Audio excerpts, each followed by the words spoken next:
Okay, so this morning I want to mix up some challah. I guess it's challah. C-H-A-L-L-A-H. So last night I mixed up my sourdough starter with 2 cups of water and 2 cups of flour, a little over. And then I saved out a half a cup, so that I always have my backup starter. Here it is for next time.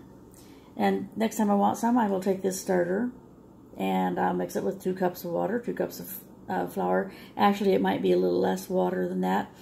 Anyway, and then I will immediately save out a half a cup, just so that I've always got my starter.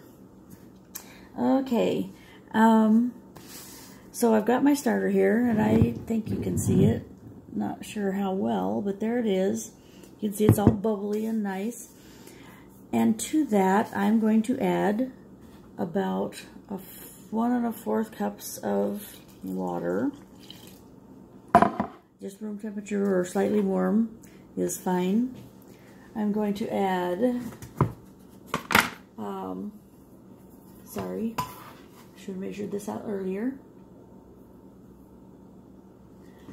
A half cup sugar, which is quite a lot, but it makes it awfully good. You could cut it back, I'm sure.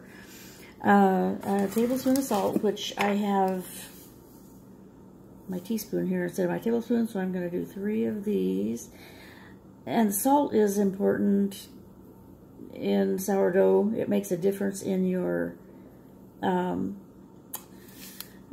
sourdough tends to be a little bit too bland without it. Let's put it that way. I have a half a cup of mostly melted butter. It's not totally, but it's okay. It'll work in when I need it.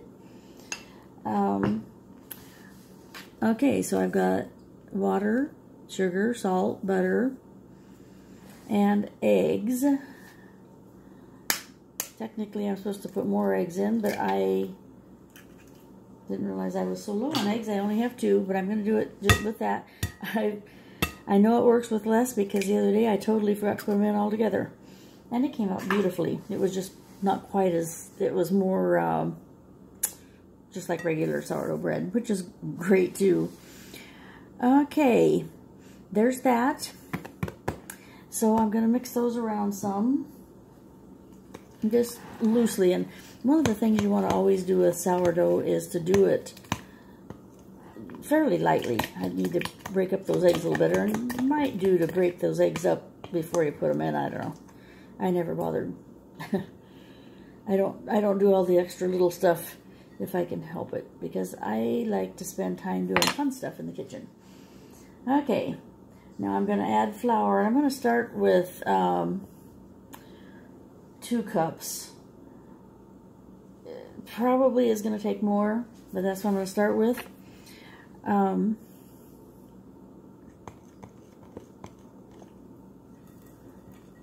And I can tell you, this is bread flour actually that I'm using. The difference there is that they actually add more gluten to make it softer, and that's lovely. It makes beautiful bread, but you do have to let it proof longer in order for it to break down the gluten. So if you're doing it to eat on a gluten-free or gluten-intolerant diet, you need to let it set for 24 hours to proof. If you're not, you can do less time. I'm going to add another cup of flour. If you just want to eat sourdough bread, then you don't have to let it sit that long. If you're using regular flour, all-purpose flour, 12 hours is usually about right. But on the gluten-free, on the bread flour, you want to give it definitely 24 hours, which I kind of like anyway. I did the sourdough feed. I fed it last night, and then this morning I will mix it up, and then tomorrow morning I'll get up and bake bread. So it actually works out quite nicely for me. You can do it, if you want to do the 12-hour thing, you could do it early in the morning and then bake in 12 hours and have it in time for supper, I suppose. But I rarely do that. Some more flour. This makes a large batch. which I like because I can make a couple of loaves out of it, and it turns out nicely, and I'm always happy. Everybody's happy. Today, I usually put parchment paper on a jelly roll pan to do this, and I just realized I have them out of parchment paper. I have some ordered, and it has not yet arrived. There's another cup of flour. What's that, 4 or 5? It takes a bit of flour. Like I said, it makes a large batch. Again, you can make it smaller if you want to. You could use, you know, half that amount of sourdough and less water. I like it this way. I like having the extra loaves. I can take it to church dinners, or, you know, share it with neighbors or whatever if I get the notion. Or you can just freeze it for later.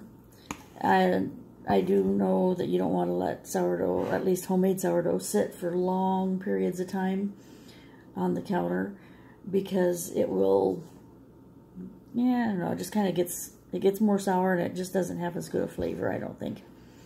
Okay, now it's starting to stiffen up pretty good for me. Again, I'm always for shortcuts.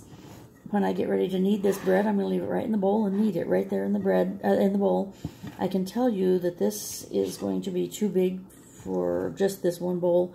So when I get all done with the kneading, I'm going to divide it between 2 bowls to proof it, because it will poof up, and 2 things will happen. 1, it'll come out, flow over, or 2, it will come up enough that it will get dry areas where it's exposed to the air, and we don't want that. Some more flour. I'm sorry about the lack of exact measurements.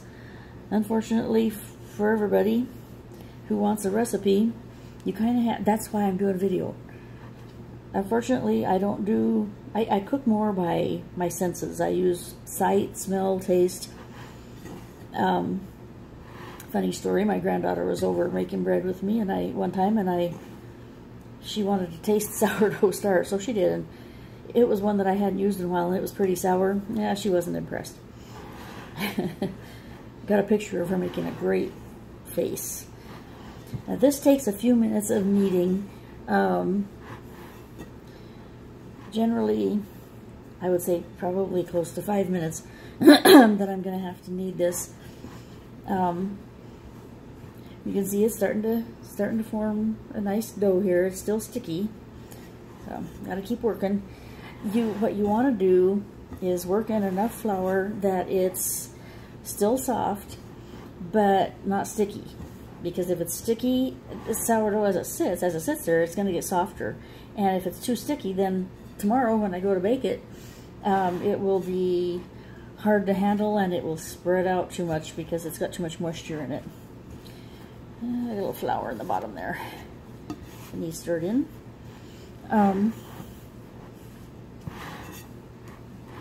I do it right in the bowl because I don't like to have to clean up the board or the countertop to knead it, and so I just do it right in there. Why dirty another thing when it's, and I'm gonna leave it in the bowl anyway, so let's just do it this way. It's easier.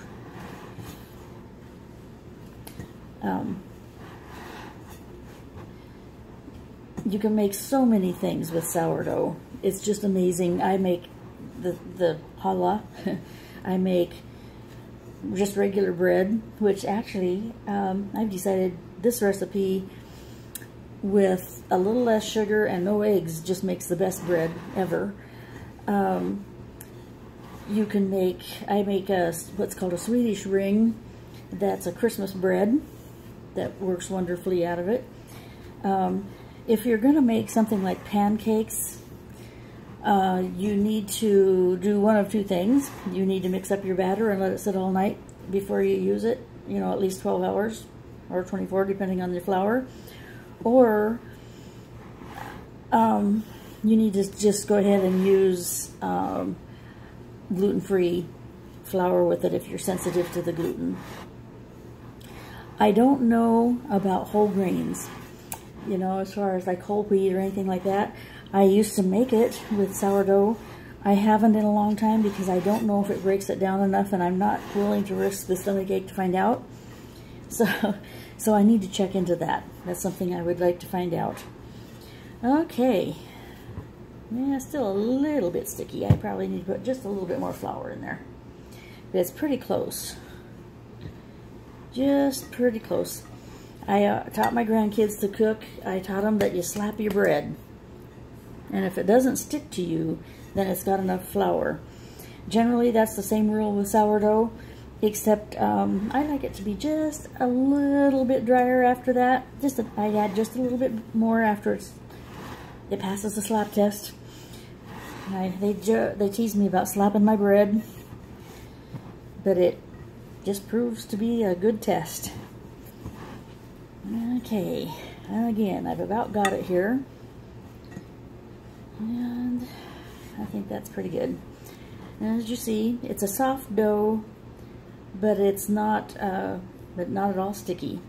It's just a nice dough that will rise up nicely.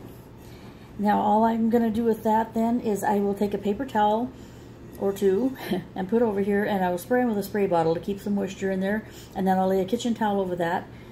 Or the other option is I do use this sometimes and just leave it on loosely. Or another option is you could lay some saran wrap over it and then a towel over that. Any of them works. Remember, the word loosely is important. It needs a little bit of air space in there. It needs to be able to grow. And so you want to always leave it a little bit loose. And I think that's about it for now. Tomorrow I'll be ready to bake my bread.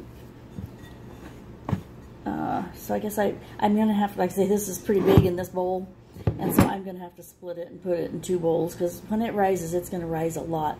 And I don't want it out on the counter or all dried out. Okay, I think that is everything I have to tell you for now. And we will come back and finish it tomorrow.